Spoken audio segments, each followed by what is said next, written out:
네, 채팅창에 많은 분들 남겨주셨는데요.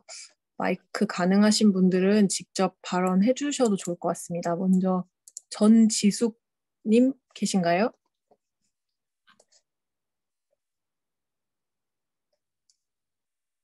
네, 나가신 것 같습니다. 읽어드리면 함께 살아가는 생명체와 그들이 만들어낸 물질까지도 관심을 가지고 의미를 생각해야 한다는 훌륭한 글을 번역해 주시고 짧은 시간 동안 잘 설명해 주셔서 감사드립니다. 자연과 그 일부인 인간이 얼마나 가치로운 존재인지 자연으로 돌아갈 시간이 얼마 남지 않은 나이에 더욱 절실히 깨닫고 있지요. 우리들 자손들이 우리들보다는 조금 더 생명체의 가치를 존중하고 아끼면서 함께 잘 살 수 있는 지구를 나아가서는 우주를 형성해 가길 진심으로 소망합니다. 이렇게 남겨주셨습니다. 그리고 다음은 권요한나님께서 또 코멘트 남겨주셨는데요. 감사드린다는 말씀 남겨주셨는데 혹시 직접 발언하시겠습니까? 네, 안녕하세요. 네. 저는, 네, 반갑습니다. 저는 이 책을 굉장히 기다리고 있었던 한 사람인데요. 이제 이 번역 나온다는 거 듣고 바로 알림 설정하고 바로 구입했거든요. 저는 트러블과 함께하기도 이미 저 공부를 하고 이 책을 봐서 조금 최유미 선생님의 번역과 이미 하신 연구들이 굉장히 도움이 많이 돼서 읽기가 힘들지만 그래도 이전에 공부했던 걸 생각하면서 이렇게 읽고 있습니다. 그래서 너무너무 감사드린다라는 말씀을 전해드리고 싶었습니다. 오늘 강연도 너무 감사드리고 또 처음 시작하실 때 이 출판하는 것에 대해서 최유미 선생님께서 말씀해 주셨는데 출판해 주신 갈무리에도 정말 감사드립니다. 네, 감사합니다. 제가 질문들 이렇게 보면서 답할 거 답하고 그럴까요? 배종규 선생님이 이제 43페이지 이 둘레즈 얘기인데요. 그러니까 6번째 줄에 이제 리좀적 사유 둘레즈 가틀의 리좀적 사유를 비계층적 대기와 전념을 허용하는 것으로 소술하고 있다. 네, 리좀이라고 하는 것은 땅 속에 있는 뿌리 줄기들 막 얽혀져 있는 수직적인 우리가 수목형의 구조들, 그러니까 줄기가 이렇게 쫙 있고 착착착 분기되어 나가는 하이라키칼한 그런 구조하고는 굉장히 다른 것이죠. 하이라키칼한 구조는 이렇게 분기가 되어서 나가는, 그러니까 여성과 남성, 메일과 피메일이 이제 그 번식을 통해서 자손이 이렇게 번식되어져 나가는 그런 것들이 수목적인 구조라고 하면, 리좀적 구조라고 하는 것은 어떤 종적인 분류들이 아니라 가지와 가지들이 합쳐지면서, 그러니까 당연히 전염되고, 그러니까 혈연을 통해서 이렇게 쭉 분기되어져 나가는, 수직적으로 분기되어져 나가는 것이 아니기 때문에 전염을 허용하고, 그것이 이제 마골리스가 얘기한 공생체, 우리 그러니까 미토콘드리아와 엽록체와 세포들 간의 그런 먹기의 실패를 통한 그런 그런 것들이 바로 이제 리좀적 사유들에서 가능하고, 실제로 우리가 그렇게 이제 살고 있는 것은 그런 수직적인 계층 구조가 아니라, 그것은 하나의 단면을 그냥 이렇게 절단한 것이고, 실제로는 굉장히 복잡하게 얽혀져 있고, 그래서 비계층적이고 전염을 허용하는 것이고 그런 것이라고 하는 거죠. 그래서 해로웨이는 우리의 정치적인 실천들이 감염력이 있어야 된다라고 얘기를 합니다. 보통은 어떤 정치 올바름 이런 것들을 이제 해로웨이가 구체적인 얘기들을 막 하기 때문에, 그러면 뭔가 매번 구체적인 얘기들만 하고 일반적인 그런 것들이 없기 때문에 이것이 어떻게 확장성이 있는가, 그런 질문을 많이 하시는데요. 그렇게 그것이 진리이기 때문에 확장되어져 나가는 것이 아니고, 우리의 실천들이 누군가를 감염시키고 또 그들이 또 누군가를 감염시키고 이렇게 퍼져나가는 거. 그게 이제 해러웨이가 이 책에서 계속 그 스캇 길버트를 얘기하면서 상호 유도라고 하는 생명체도 그렇게 살고 있다고. 상호 유도라는 게 그런 것이죠. 그래서 그렇게 퍼져나가는 거. 그래서 훌륭한 그 정치적인 실천이 감염력이 없다면 그것이 무슨 정치적인 실천이 되겠는가라고 이제 얘기를 하죠. 그리고 번역에 대해서 이제 많이 번역할 때 뭐가 어려웠느냐 뭐 이렇게 그런 얘기를 많이 물어보셨는데 번역은 어렵죠. 게다가 저도 뭐 전문 번역가도 아니고 해로웨이 책을 번역하게 된 것은 이제 그때 제가 공부했을 때는 해로웨이 책의 번역들이 이제 갈무리에서 나온 겸손한 목격자 그 책까지였고 그 이후의 책들이 번역이 안 돼 있었고 그래서 그 책을 이제 뭐 세미나를 하고 이제 그렇게 하고 싶은데 번역된 게 없기 때문에 세미나 하기도 난감하고 그래서 이제 번역을 하게 되었고 정말 개미지옥이었습니다. 그리고 이게 뭐 그래서 매번 어려웠고요. 번역어를 선택하는 것도 굉장히 어려웠고 또 이제 우리가 뭔가를 읽을 때는 이렇게 그냥 이렇게 넘어갈 수 있는 그 문제도 이제 번역은 하나하나 다 뭐 어떤 것도 빠뜨릴 수 없고 번역해야 되기 때문에 이제 그런 것들이 어렵고 지금도 이제 다시 읽으면서 이거 이렇게 했네 뭐 이런 그런 생각이 나는 것들이 그래 또 있고 또 고쳐도 매번 있게 되는 것 같습니다. 그래서 뭐 어디가 특별하게 어려웠다 그런 얘기 드릴 수가 없고요. 전체적으로 다 어렵고 막 번역어도 매번 생각했는데 이제 뭐 장고 끝에 악수 둔다고 엄청 생각해서 했는데 그게 아니었네 뭐 그렇게 하지 말걸 그런 생각 나는 것도 많이 있고 그래요. 그건 어쩔 수 없는 것 같습니다. 그리고 둘레즈 가타리의 되기와 헤로의 되기의 차이점 신유물에서 바라보는 물활론, 물질의 능동성 이런 것들 어떤 차이점이 있는지 궁금합니다 라고 말씀하셨는데 불어단 질문이어서 다 대답할 수 있을지 모르겠고요. 둘레즈 과타리의 되기는 굉장히 감흥적인 되기이고 이렇게 예술적이고 시적인 되기이죠. 그래서 아까 제가 그 에이허브 선장 그것이 주는 그것이 주는 메시지나 이런 것들도 이제 대단히 있는데 그 헤로웨이의 되기는 그렇게 한쪽이 굉장히 시적인 되기라고 하면 한쪽은 굉장히 산문적인 되기라고 할 수 있죠. 일상에. 그래서 그 과정들이 굉장히 중요하고 그렇게 뭐 그 달리기 하면서 개하고 달리기 하면서 그 잘 달렸을 때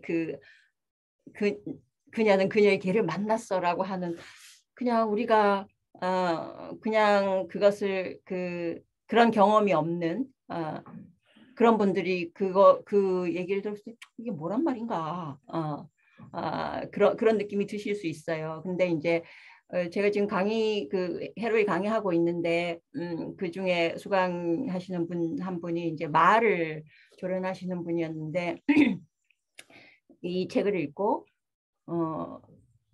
이 사람이 정말 훈련을 해본 사람이구나 그런 얘기를 하시더라고요.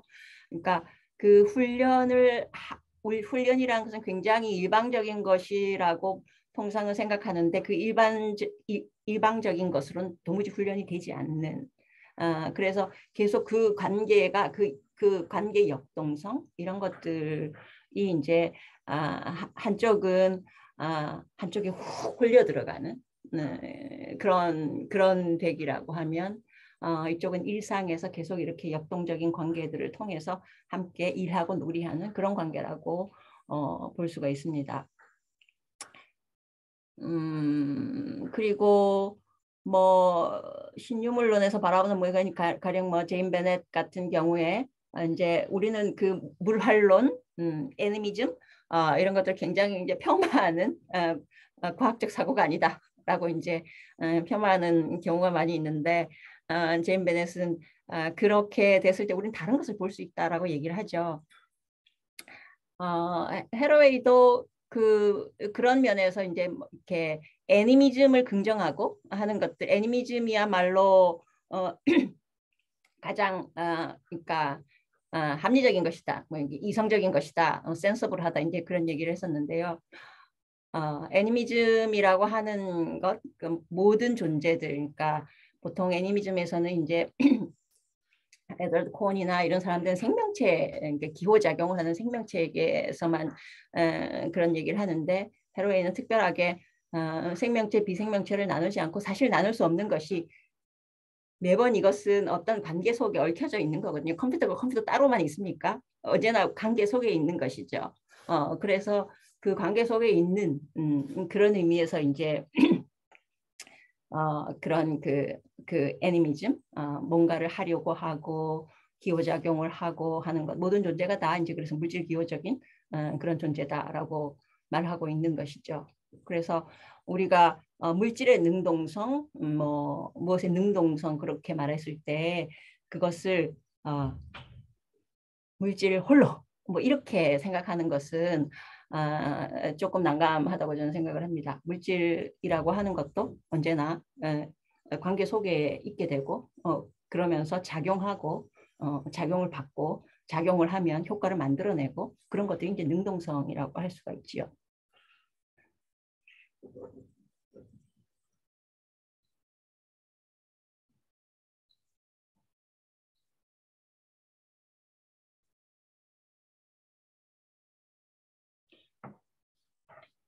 그리고 인간의 종과 인간의 종이 만날 때를 전제로 그 할 때는 전반적인 흐름으로 보는 경우 모든 것의 가치는 귀중한데 이것이 개인의 흐름으로 볼 때 내게 다른 고통을 주는, 다시 말해 각자의 존재 가치는 귀중하지만 뭐 이렇게 맞지 않는다는 것을 알 때 그 딜레마 또한 심하다고 생각합니다.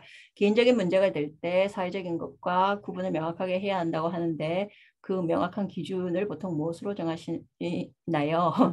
글쎄, 개인적인 것과 사회적인 것이 있겠어요. 그러니까 그 페미니즘이 이제 이야기한 것이 개인적인 것이 정치적인 것이다라고 얘기하죠. 사실은 개인적인 것과 그러니까 그러니까 공적인 것과 사적인 것을 나누는 것, 그것은 사적인 영역에 처해진 자들, 이른바 그 가정이라고 하고, 그러니까 고대 그리스 시대는 오이코스라고 했던 거기에 있는 자들의 발화를 막는 것, 그런 식으로 쓰여져 있었죠. 헤로웨이가 짐의 개를 이렇게 그 형상을 보여주면서 그냥 사실은 우리가 봤을 때 그냥 그 숲길을 산책하다가 그냥 이렇게 개 비슷하게 생긴 어떤 막 이끼가 잔뜩 낀 나무 둥치 그것을 본 건데 그 안에서 얼마나 많은 접촉지대를 얘기를 했습니까?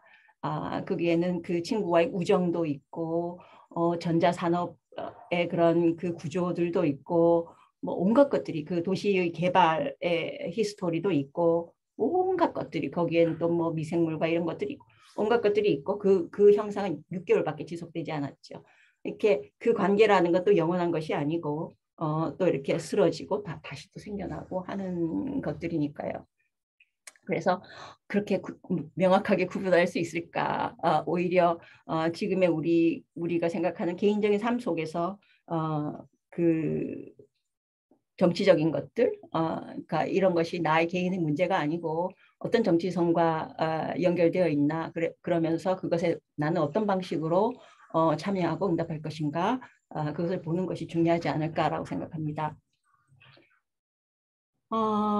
카이엔, 그러니까 이분의 사유를 이렇게 봤을 때, 그러니까 사실은 모두에게 그 자신의 반려가 되고 자신이 소중하게 생각하는 것이 죽는다라고 하는 것은 굉장히 힘든 일이죠. 그렇지만 모두가 겪는 일이고 그래서 그것에 대해서 뭐 특별하게, 그러니까 헤로이가 가이엔의 죽음에 대해서 뭐 글을 썼다거나 그런 거는 저는 본 적이 없습니다. 그냥 이렇게 그때 언제 어떤 강의에서 제가 봤었는데 뭐 언제 죽었고 난 지금 이 개를 키우고 있다, 이제 그런 강의를 봤었고요.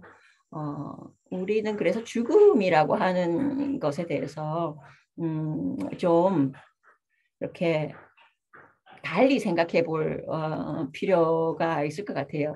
안 죽지 않는 자들이 있나요? 그래서 그 죽음을 그 어떤 죽음인가, 죽는다라고 하는 것이 문제가 아니라 어떻게 죽을 것인가라고 하는 것들에 대해서 좀 더 생각해야 되지 않을까라고 여깁니다. 헤로이식으로 다른 종을 만난다라고 말하면서 사실은 그 종을 착취하는 구조를 정당화할 위험은 없는지요. 예를 들어서 인간의 교배된 종을 견종을 생산해내는 것이 비윤리적이라는 비판에 대해서 헤로이는 어떻게 대답할까요? 여기 이 책에서 이제 그 가치를 띤 개에서 자기가 왜 그 처음에 잡정견 그리고 그런 그 쉘터의 후원 그런 것들 많이 이렇게 대단한 가치를 가지고 있는 것이라고 생각하다가 이 순혈종 개에 대해서 이렇게 그 개종하게 된 사연을 얘기를 하죠. 당연히 정말 그 개들은 지금 우리나라의 그런 번식 공장 그런 개뿐만이 아니죠. 그런 것들을 생각하면 아주 끔찍한 일인 것이죠. 그런데 개들이 어떻게 이렇게 많은 종으로 분화하고 만들어지게 되었는가라고 하는 것들을 살펴보면 사실은 이제 가축이라는 존재, 헤로인 특별히 이 책은 가축이라고 하는, 우리는 그냥 그 가축을 바라봤을 때 고통당하는 존재, 그것만으로 보는 것이죠. 그렇게 되면 그들과 관계를 맺을 수 있는 방법은 여태까지의 그들에게 고통을 주는 모든 관계를 단절하고 인간과의 관계를 단절하는 것, 그것밖에 없어요. 그렇게 되면 사실은 이들은 수천 년 동안 인간과 함께 살아왔고 그래서 그런 관계가 단절되면 살 수가 없어요. 살 수가 없어요.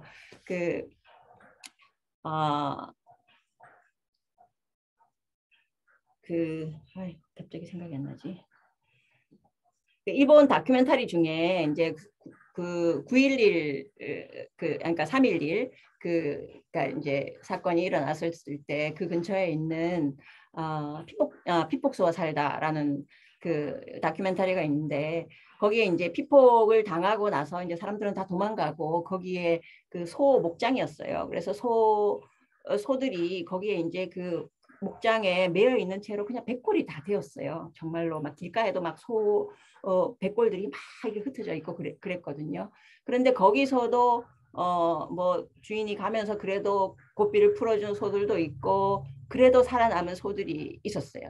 이제 그 어떻게든 뭐 도망가고 이렇게 해서 그 피폭된 채로 살아남았죠. 그래서 나중에 이제 사람들이 허겁지겁 도망가서 이제 정신 차리고 내 소 이렇게 해서 이제 가서 봤더니 이제 그렇게 되어져 있는 거예요. 그래서 남은 소들을 그 늙은 농부들이 돌보는 게 이제 그 다큐멘터리인데요. 왜 돌보냐 하면 그렇게 소들이 그러니까 살아남았지만 돌보지 않으면 금방 죽어요. 소들은 겨울에는 축사가 있어야 되고요. 건초를 먹여야 되고 그래요. 그게 인간과 여태까지 살아온 그들의 삶의 방식이거든요. 그게 금방 바뀌지 않아요. 그래서 엄청나게 많은 그러니까 우리가 그들을 노예로 여기고 노예를 해방시키기 위해서라고 그들에게 죽음을 초래하는 거예요. 그러니까 그런 방식이 아닌 방식으로 어떻게 관계 맺을 것인가라고 하는 것이 이제 이 사람의 문제의식이고 그래서 이제 그 샤프 이야기 이 책에 나오는 그러니까 개 건강 활동가 샤프 이야기나 이런 것들은 개라고 하는 개의 여러 견종들이 있잖아요. 뭐 오스트리안 세퍼드도 있고 이렇게 그레이트 피레니즈도 있고 이런 여러 견종 하나의 그 견종들을 위해서 이렇게 헌신하고 그들을 돌보고 하는 그 이야기들을 이제 합니다. 그래서 이런 것들이 무구하다라는 얘기가 아니고 그건 지금 이미 벌어져 있는 얘기예요. 그 속에서 그들을 위해서 어떻게 우리는 무엇을 할 수 있을 것인가, 그들과 어떻게 같이 살 것인가, 이런 것들이 이제 우리에게 그 남겨진 정치적이고 윤리적인 문제라고 생각하는 것이죠.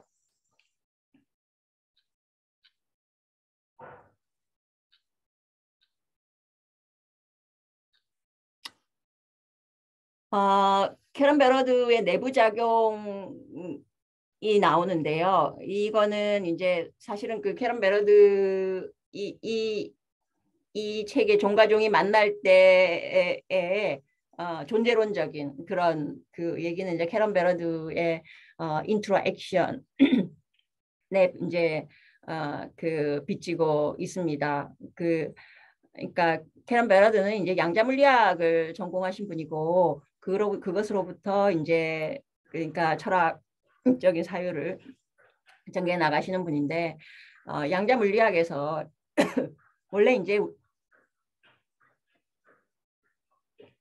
내부작용이라고, 양자 물리학을 다 설명하기는 뭐 좀 안 될 것 같고요. 내부작용이라고 하는 말은 원래 관계라고 하는 것은 그렇잖아요. 어떤 A와 B라고 하는 자체의 어떤 성질들이 있고 그 성질로부터 만들어지는 관계.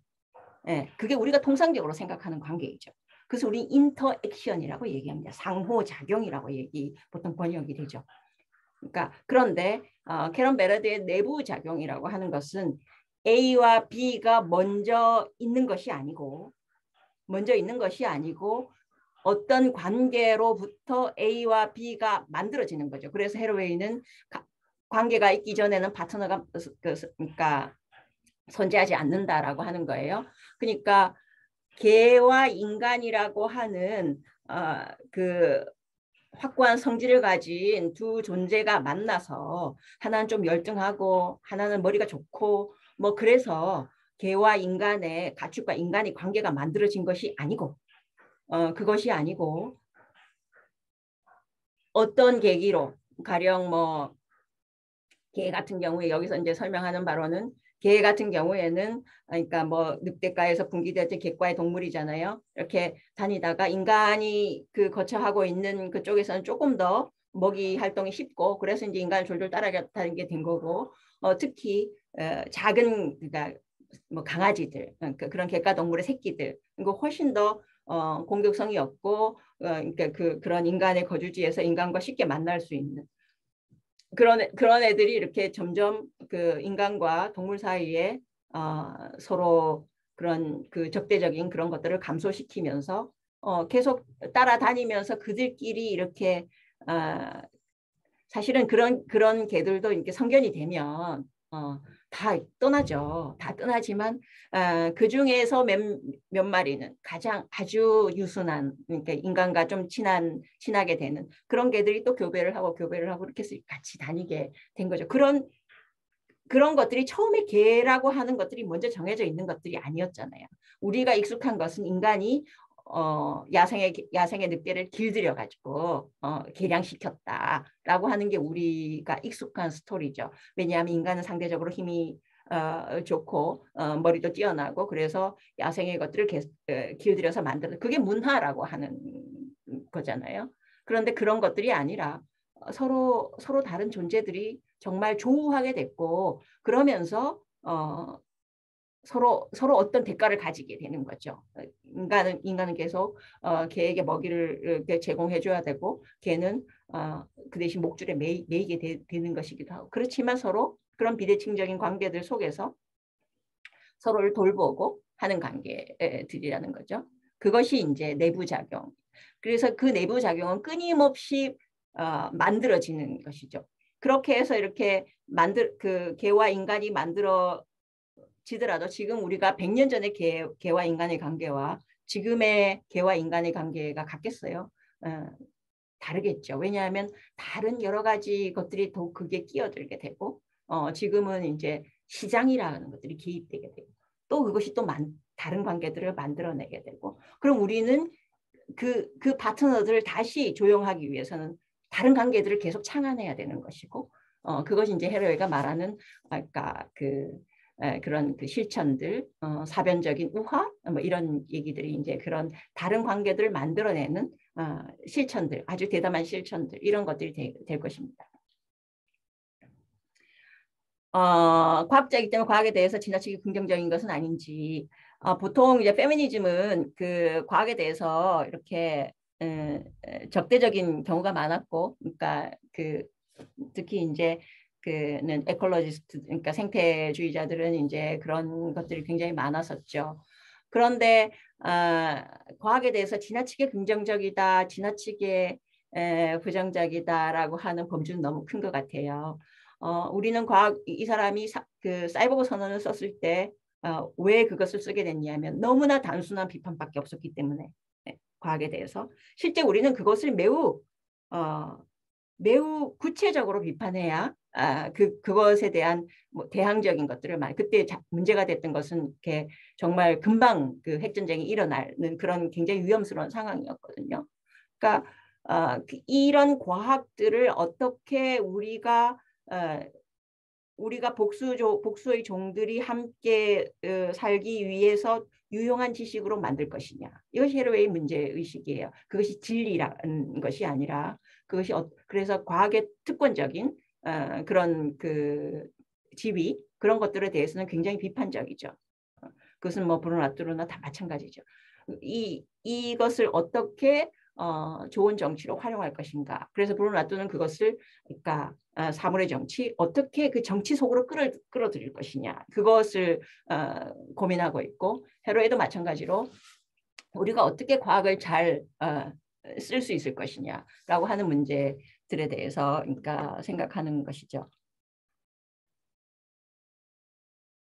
동물의 권리, 헤로에는 가령 그 가장 급진적으로 주장하는 페타하고도 많이 그 협업을 하고 그래요. 그러니까 동물 권리에 대해서 관심이 없는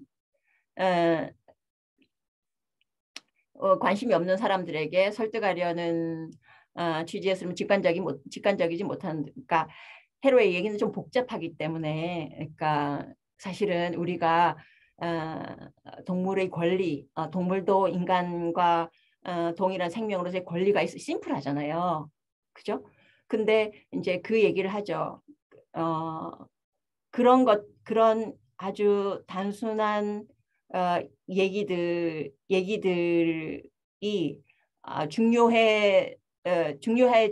중요한 지점들도 있죠. 그렇지만 우리는 좀 더 복잡한 얘기들을 이제 할 수 있어야 된다라고 얘기를 해요. 왜냐하면 그것이 어떤 얘기를 하느냐에 따라서 실천들이 달라지게 되죠. 가령 제가 이제 그 동물 실험에 대해서 그 말씀을 드렸는데, 정말 동물 실험은 과학의 그 무슨 그 생명 윤리학자들이 뭔가 제정하고 그렇게 해서 될 문제가 아니라 실제로 거기에 종사하는 하급 테크니션들, 대학원생들도 포함해서, 그러니까 그런 하급 테크니션들의 노동 환경이 달라지지 않는 한 힘들어요.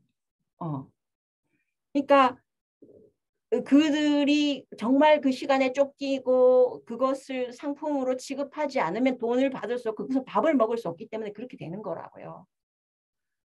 그래서 어떤 정치적인 실천을 위해서 우리는 그들과 연대해야 된다고요. 얼마나 스트레스를 받겠어요. 살아있는 동물을 그렇게 잔인하게 실험하고 하는 것이 그 사람한테 주는 그 데미지는 정말 대단할 거라고요. 근데 그런 것들을 아무렇지도 않게 생각하잖아요. 그러니까 그래서 그들과 연대해야 되고 그 실험의 프로세스들, 그러니까 과학적인 논문이 발표될 때 그들이 어떤 윤리적인 규정을 지켰는가, 그런 것들이 이렇게 오센티케이션 될 수 있게 하는 거, 그런 것들이 훨씬 더 중요하죠. 중요한 문제이죠.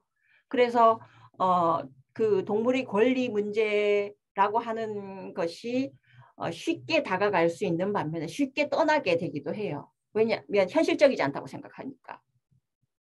그러니까 동물 권리로부터 뭐 비건이 되고, 저는 그 비건 실천 정치적으로 굉장히 중요한 실천이라고 생각해요. 왜냐하면 지금처럼 공장식 축산이 엄청난 시대에 그건 하나의 정치적인 실천이죠.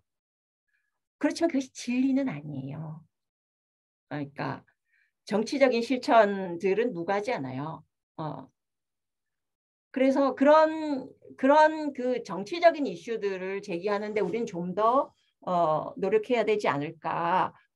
그러니까 너무 단순한 얘기들 말고 이제 그렇게 하면 훨씬 더 그들을 위해서 더 많은 얘기들을 하게 되지 않을까 싶습니다. 고양이를 학대하고 개를 식용하는 사람들 참 그 개의 식용 정말 그렇죠. 그냥 문화적인 문제이다 라고 그러니까 그런 걸 굉장히 조심스럽게 생각해요. 그러니까 조심스럽게 생각하죠. 그러니까 개를 식용하는 문화들도 있으니까 이제 근데 지금 우리가 문제시하고 있는 것은 지금 우리나라의 개 식용은 그 정말 문화적인 문제인가? 법 밖에 있으면서 그들에게는 정말 아무런 장치도 없이 그렇게 되는 것 그것이 문제인 거잖아요. 그래서 이런 사람들이 뭐 설득의 대상이 되겠어요? 싸움의 대상이 되겠죠. 그 다음에 둘레즈는 동물대기는 노부인이 개를 데리고 있으면서 나의 개라고 하는 오이디푸스 정의를 비판한 것이지 오히려 헤로의 함께 되기가 동물대기라는 느낌입니다. 네, 저도 비슷하게 생각해요. 그런데 이제 헤로웨이가 그 노부인, 우리는 굉장히 중요하거든요. 메타포가 사실 전부예요. 이 노부인과 그 개가 함의하는 것에 대한 그 늙음에 대한 공포와 폄하 이런 것들을 이렇게 얘기하는 것이죠. 그런 것들에 대해서 비판하는 것이죠. 아니 그러니까 선생님 네. 그 왜 나의 개라고 하면서 네. 그것을 이제 그 오디푸스적으로 끌고 가는 면 있잖아요. 네. 그런 거에 대해서 둘레즈가 그 동물 대기를 비판했다는 게 아니고 제가 이제 잘못 쓴 거야. 그거에 대해서 이제 좀 그 애완견과 그런 문제에 대해서 잘못했다고 얘기한 것 같은데 그 헤로웨이는 그걸 좋다고 보는 거죠. 그런 관계가 돼야 된다. 애완견과 동물의 관계, 애완견과 인간의 관계는 여러 동물들과 인간의 관계 중에 하나이죠. 그리고 애완견의 관계라고 하는 것은 도시 생활에서 사실은 그 어쩔 수 없는 관계이기는 하지만 예전에는 주로 이제 일을 많이 했잖아요.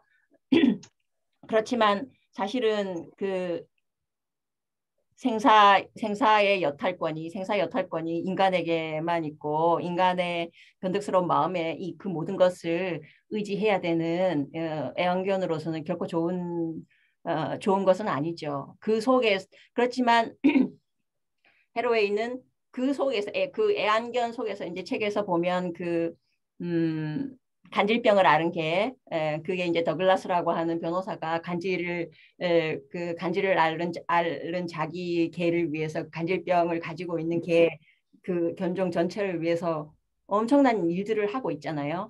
그런 것처럼 그 애완견이란 관계가 바깥에서 보듯이 그렇게 단순한 관계만 있는 것이 아니라는 거예요.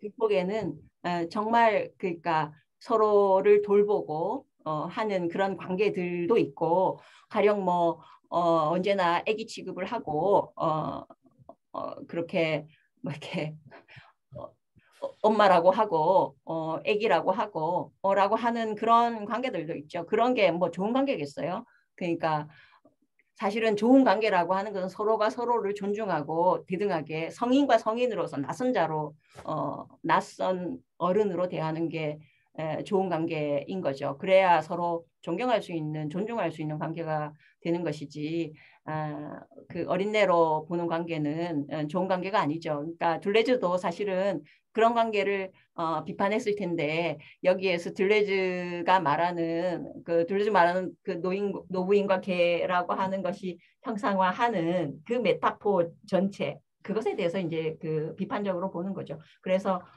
경험에 대해서 경험으로 검증될 필요가 있다. 우리는 좀 다른 메타포를 써야 될 필요가 있지 않은가라고 저는 생각을 합니다. 예, 감사합니다.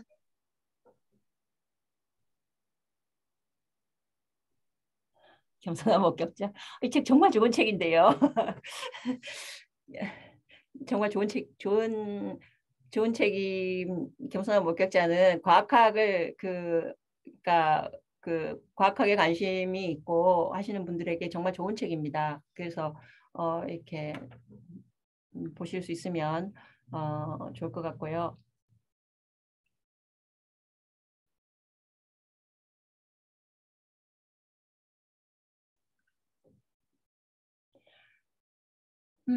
번역서에서 문화정치 철학에서 아버지인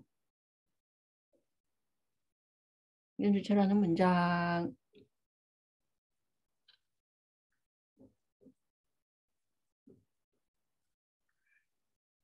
네, 요거는 제가 살펴보겠습니다. 요 번역에 대해서 말씀하신 거는요. 헤로에게 비서구 사회에서 동물과 인간의 관계도 언급하시는지요. 이슬람 국가에서 식용동물을 죽이는 의뢰라든가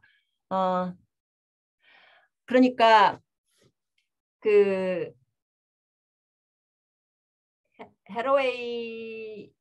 헤로웨이는 어떤 걸 일반화해서 얘기하지 않아요. 그러니까 그래서 뭐 동물을 먹는 거는 나쁘다.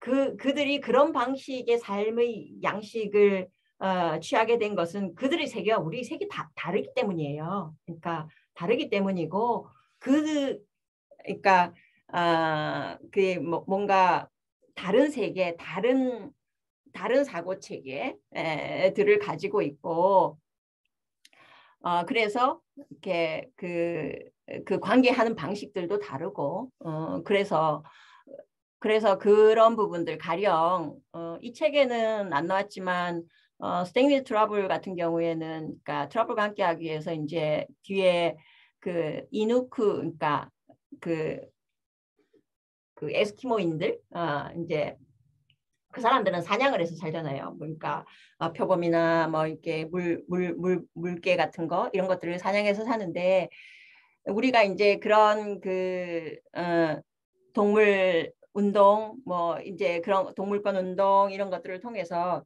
바가표범이나 이런 그것의 유통을 금지시키고 사냥을 금지시키고 이제 그런 그들이 수백 년 동안 살아온 그런 생활의 습속을 범죄시하게 되는 그래서 굉장히 서구적인 시각이죠. 제국주의적인 시각이에요. 아마존에서도 마찬가지예요. 아마존 사람들은 그러니까 마니옥이라고 하는 그런 그 뿌리 식물을 가지고 이제 열량을 섭취하지만 그들에게 굉장히 중요한 건 사냥이에요. 그런 방식으로 살아왔다고. 그들의 세계와 우리 세계는 달라요. 그런데 그것을 우리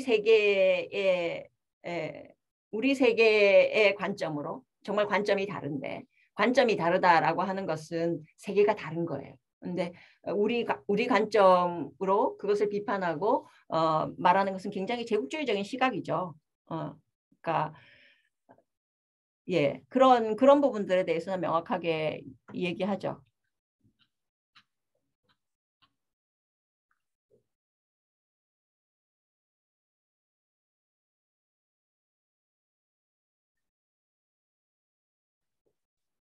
Companions in 그 헤로웨이 매니페스토 헤로웨이에 나온 얘기죠. 대화의 반려들이라고 번역이 돼 있었나요? Making Not Baby라고 말하는데 Making Not Baby는 저는 자식이 아니라 친척을 만들자라고 번역을 했습니다. 트러블과 함께하기 위해서요. 그러니까 베이비 뭐 아기라고 번역할 수도 있겠지만 이 사람이 말하는 것은 우리가 말하는 자식, 인간 자식, 내 자식 그런 거 아니고 친척을 만들자라는 그런 의미여서 저는 이제 자식이 아니라 친척을 만들자라고 번역을 했습니다. 네. 대충 대답이 됐나요? 그리고 신유물론적인 사위와 반려동물 객체지향 존재의 상관관계 이거 너무 큰 질문이라 제가 뭐 이렇게 아까 그 카런 베러드하고 신유물론에서 이들이 말하는 물질이라고 하는 것은 그러니까 진짜 도로의 물성 뭐 이런 걸 얘기하는 게 아니거든요. 그래서 이런 이 책이 기대고 있는 일종의 존재론 그것은 이제 캐런 베러드 그러니까 신유물론자 중에 한 분인 캐런 베러드의 그러니까 그 내부작용에 이제 비치고 있다 정도로 이제 말씀을 드릴 수 있을 것 같습니다. 네, 웬만큼 대답이 다 됐나요? 네, 선생님 감사합니다. 시간 5시 넘었는데도 저기 채팅에 올려주신 것들 다 충실히 대답해 주셔서 감사합니다. 그러면 그 헤로웨이에 대해서 궁금증이 오히려 더 많이 생기셨을 것 같은데 혹시 선생님 강의 들을 수 있는 곳이나 이런 데 있으면 좀 소개해 주시고 마지막으로 하실 말씀 있으시면 하시고 오늘 마무리하면 좋을 것 같습니다. 네. 지금 이제 연구실에서 강의 저는 이제 스위너머라고 하는 연구실에서 이제 있고요. 스위너머 104에서 있고요. 강의는 연구실에서는 지금 이제 헤로이 강의만 하는 게 아니고 그게 사변적 우화라고 하는 제목으로 이제 강의를 하고 그건 이미 중반이 지났기 때문에 이렇게 중간에 참여하시기는 조금 어려울 것 같고 이제 요 강의가 11월 말 정도 끝나고 나면 이제 다른 데서 뭐 말가할이나 여의연이나 이런 데서 이제 강의를 하는 걸로 이렇게 계획이 잡혀져 있습니다. 장시간 들어주셔서 감사하고요. 뭐 번역은 뭐 이렇게 최선을 다했지만 언제나 찝찝한 게 번역입니다. 그 정도로. 선생님 여기 PPT 공유 부탁하신 분이 계신데요. 네. 네.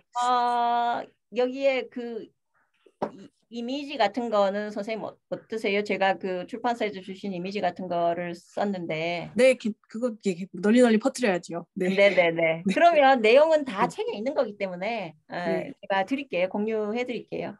네. 그러면 여기 채팅창에 올려주실까요, 선생님? 예, 지금 올려드릴게요. 네. 그러면 그 사이 저는 마무리 멘트를 하도록 하겠습니다. 오늘 강연해주신 최유민 선생님 다시 한번 감사드리고, 네, 오늘 참여해주신 모든 분들도 감사드립니다. 이 책 그 도서관에도 많이 신청해주시고 또 구입도 해주시기 바랍니다. 저희 갈무리 출판사 다음 행사는 12월 3일 토요일 오전 11시에 그 에일리언 현상학 이연보 고스트 저자와 화상 강연이 예정되어 있으니까요. 그때도 많이 뵐 수 있었으면 좋겠습니다. 네, 선생님 말씀해 주세요. 네, 선생님 이거 뭐지? 여기에서 첨부를 어떻게 해요? 첨부가 잘 안 되나요, 선생님? 그럼 카톡으로 주시면 제가 네네네. 선생님한테 카톡으로 드릴게요. 네. 네. 네, 그럼 마치도록 하겠습니다. 감사합니다. 네, 감사합니다. 안녕히 가세요. 감사합니다. 감사합니다.